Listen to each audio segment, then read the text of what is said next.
Hey guys, welcome back to our channel. நீங்கள் என்ன பார்க்கணும்னா டெத் நோட் சீசன் 1 எபிசோட் 37. இதுதான் டெத் நோட்டோட ஃபைனல் எபிசோட். ஸோ ஃபைனல் எபிசோடுக்கு தகுந்தபடி ஒர்த்தாவே இந்த எபிசோட் இருக்கும். இந்த எபிசோடில் மட்டும் நம்ம ஹீரோ ஜெயிச்சிட்டாருன்னா பேட்டில் முடிஞ்சிடும். எல்லா அனிமீஸை பொறுத்த வரைக்கும் வெற்றி ஹீரோவுக்கு தான். ஸோ இந்த அனிமையில் நம்ம ஹீரோ ஜெயிப்பாரு. வாங்க பார்த்து தெரிஞ்சுக்கலாம். 40 செகண்ட் ஆகி முடிச்சோமே அந்த இடத்துல ஒரு மயான அமைதி. மாட்சுதா அப்படிங்கிற ஆஃபீஸரில் தலைமையில் கழிச்சு உயிர் பயத்தில் இருக்காரு. பட் யாருமே சாகலை. என்னடாச்சு யாருமே இன்னும் சாகலை அப்படின்னு தேர்வுக்காக நம்ம ஹீரோ ஒரு ஆச்சரியத்திலே இருக்காங்க. நான் தான் ஆல்ரெடி சொன்னேன்லப்பா நம்ம யாருமே சாக மாட்டோம் அப்படின்னு என்ன சொல்ல. என்ன நடக்குதுங்க? நான் டெத் நோட்டில் கரெக்டாக இருந்தேன். ஏன் அவங்க சாகலை? கடவுளே நீங்க சொன்னபடி செஞ்சேன். ஏன் அவங்க சாகல அப்படின்னு மிகாமி கத்த அவனை பிடிங்க அப்படின்னு என்ன ஆர்டர் தர. எல்லா ஆஃபீஸர்ஸுமே சேர்ந்து அவனை பிடிச்சி கையில விலங்கெல்லாம் மாட்டிடுறாங்க. டெத் நோட்டை என்கிட்ட கொண்டுட்டு வாங்க அப்படின்னு என்ன ஆர்டர் தருவாரு. நம்ம ஹீரோ எதுவும் பண்ண முடியாம நிப்பாரு. இங்க பாருங்க அப்படின்னு டெத் நோட்டோட பேஜை காட்ட அதுல நேட் ரிவர் அதான் என்னோட பேர். ஆண்டோஹி காட்டர், ஸ்டீபன் லவுட், ஹாலினி எல்லாத்தோட நேமே இருக்கும். கீழே நம்ம பசங்க பேர் ஜாப்பனீஸ் எழுதிருக்கும். நம்ம ஹீரோட பேர் மட்டும் மிஸ்ஸிங். இதை பார்த்தா நம்ம ஹீரோ இல்ல இந்த ஆள் யாருன்னு எனக்கு தெரியாது, இவங்களே நீ ஏமாத்துறாங்க, இது எல்லாமே ஒரு செட்டப். இவங்க தான் இந்த ஆளை இந்த மாதிரி ஆக்ட் பண்ண வச்சிருக்கணும், இவங்களே நீ ட்ராப் பண்றாங்க இப்படிலாம் ஹீரோ பேச. ஐசாவதா ஹீரோட பேக் ஷோல்டர்ல கை வச்சு போது லைட் நீ மாட்டிக்கிட்ட, நீ சரண்டர் ஆயிடு அப்படின்னு சொல்லிட்டு ஐசாவா ஹீரோட கையில விலங்கு போட போக ஹீரோ அந்த விலங்கு தட்டி விட்டுட்டு அங்க இருக்க செயின் வால் கிட்ட போய் நிப்பாரு.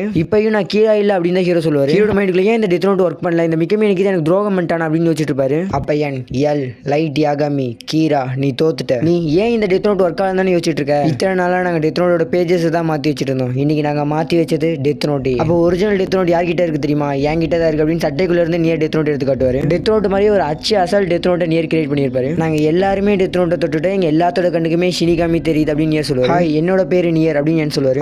வணக்கம் என்னோட பேரு ரியூக் அப்படின்னு ஷினிகாமி சொல்லுவாங்க. நியர் ஷினிகாமி பத்தி டெத் நோட்டோட பேப்பர்ல இருக்க ஒரு சின்ன பீஸை கிழிச்சு அதில் நாங்க பேர் எழுதுனா கூட பேர் எழுதப்பட்ட சாவானா அப்படின்னு சொல்லி கேட்பாரு. கண்டிப்பா சாவா அப்படின்னு ரியூக் சொல்லும். இப்படிதான் நீ எந்த போலீஸ் கிட்டேயும் மாட்டாம எல்லாத்தையும் சம்பவம் பண்ணிட்டு லைட்டு. நீ பிடிப்பட்டதுக்கான காரணம் யார் தெரியுமா? லைட்டு மேலோ டெத் நோட்ல ஒருத்தரோட பேர் எழுதப்பட்டிருக்கு, அதை காட்டுறாரு. அது வேற யாருமே இல்ல, கியோமி தான். நீ சுத்தி இருக்க எல்லாத்தையுமே கியோமி எரிச்சு விட்டுட்டு சாகணும் அப்படின்னு அது எழுதிருக்கு. இதை பார்த்து நம்ம ஹீரோக்கு பயங்கர ஷாக்கு.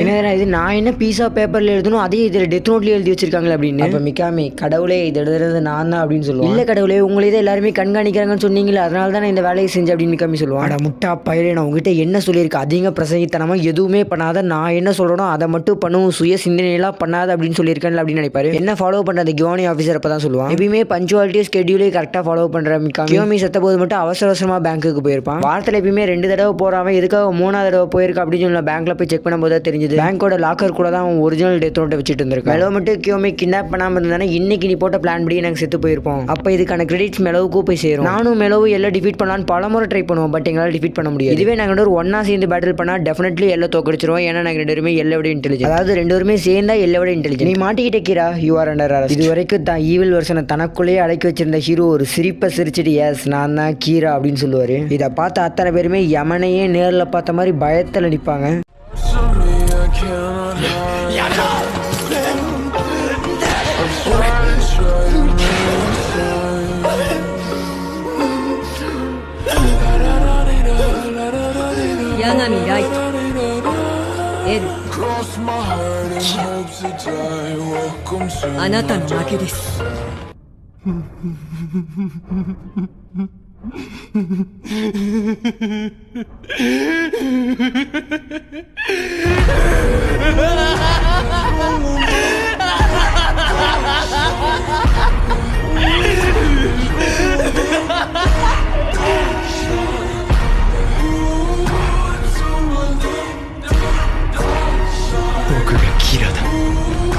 ஆமா நான் அப்படி என்ன தப்பு பண்ணிட்டேன்? நான் ஒன்றும் நல்லவங்களெல்லாம் போட்டு தள்ளியே, இந்த உலகமே கெட்டவங்களால தான் சூழ்ந்திருக்கு. அப்படிப்பட்ட கெட்டவங்களை நான் வதம் பண்ணேன். நான் ஒன்று இந்த டெத் நோட் தேடி போனேன். இந்த டெத் நோட் எனக்கு தானா கிடைச்சது, வானத்திலிருந்து ஒரு நாள் விழுந்துச்சு, அதை எடுத்து நான் பயன்படுத்த ஆரம்பிச்சேன். இப்போ இந்த உலகத்து மக்கள் எல்லாத்துக்குமே கீரா அப்படின்னு ஒரு கடவுள் இருக்கு. தப்பு பண்ணா தண்டனை கண்டிப்பா கிடைக்கும், அதனால யாருமே பெரும்பாலும் தப்பு பண்றது இல்லை. நான் குற்றமில்லாத ஒரு புது உலகத்தை கிரியேட் பண்ணியிருக்கேன். தென் நான் தான் இந்த புது உலகத்தோட கடவுள். அதுக்கு நீ ஒன்றும் கடவுளா இல்லை, நீ ஒரு சைக்கோ கில்லர் தான். அப்போ எல்லாருமே நம்ம ஹீரோவை தான் பார்ப்பாங்க. உங்ககிட்ட எல்லாம் இப்படி பேசிட்டு இருந்தா வேலைக்காகாது போல இருக்கு அப்படின்ட்டு ஹீரோ அவரோட வாட்சுகளோட டெத் நோட் ஒரு பீஸ் வச்சிருப்பார்ல, அதுல எல்லாத்தோட பேருமே எழுதி போட்டு தெரியல அப்படின்னு ட்ரை பண்ணுவாரு. அதை எல்லாருமே நோட் பண்ண ஹீரோக்கு எப்பயுமே சப்போர்ட் பண்ற மாட்சுடா மட்டும் மனமெடுத்து ஹீரோட கையிலே ஷூட் பண்ண. ஹீரோட கையில ரத்தம் பயங்கரமா வரும். அப்ப அதையும் பொருட்படாத எப்படியாவது என்னோட பேரை மட்டும் எழுதிடணும் அப்படின்னு சொல்லி ட்ரை பண்ணுவாரு. மாட்சுடா ஹீரோவுக்கு கருணையே கட்டாம ஹீரோ கண்ணா பின்னான்னு ஷூட் பண்ண பல புல்லட்ஸ் தனக்குள்ள வாங்கி ஹீரோ நகர முடியாம நகர்ந்து போயிட்டு இருப்பாரு. இப்ப ஹீரோ மிக்காமி பார்த்து மிக்காமி உன் கடவுளோட நிலைமையை பாரு, இப்ப நீ உன் கடவுளுக்காக என்ன பண்ண போற அப்படின்னு ஹீரோ கேட்பாரு. இதை கேட்ட மிக்காமி மனம் வருத்தம் தாங்க முடியாம அவங்க கிட்ட வச்சிருக்க பேனாவுடைய மூடி எடுத்து பேனாவோட முனையை வச்சு அவனோட பாடிக்குள்ள பல தடவை குத்துவான். ரத்த வெள்ளத்துல மிக்காமி இருக்க எல்லாருமே மிக்காமி கான்சென்ட்ரேட் பண்ண ஆரம்பிச்சிருவாங்க. இந்த வாய்ப்பை பயன்படுத்த நம்ம ஹீரோ கரெக்டா கதவை திறந்துட்டு வெளியில போயிடுவாரு. ஐசாவான் ஆபீசர்ஸ்ல ஹீரோ பிடிக்க வெளியில போகலான்னு போகும்போது இதுக்கு மேல நீங்க அவனை போய் பிடிக்கணும் எந்த அவசியமே இல்லை. அவங்ககிட்ட டெத் நோட் சீட்ஸ் எதுவுமே இருக்காது. அதுவும் இல்லாம அவனுக்கு பயங்கரமா அடிபட்டுச்சு. அவன் கண்டிப்பா செத்துரும் அப்படின்னு என் சொல்ல ஹீரோவை பிடிக்கிறதுக்காக தான் அவங்க கூட சேர்ந்து வேலை செஞ்சு அப்படின்னு ஐசாவா சொல்லிட்டு இதுக்கு மேல நாங்க எங்க விருப்பப்படி நாங்க என்ன நினைக்கிறோமோ அதை செய்யல அப்படின்னு சொல்லிட்டு எல்லாருமே ஹீரோ தேடி போயிருவாங்க. அப்படியே இந்த பக்கம் ஹீரோட்ட கட்டுறாங்க. தன்னுடைய பாடியில பல புல்லட்ஸை வாங்கிட்டு அழுதுகிட்டே மீசா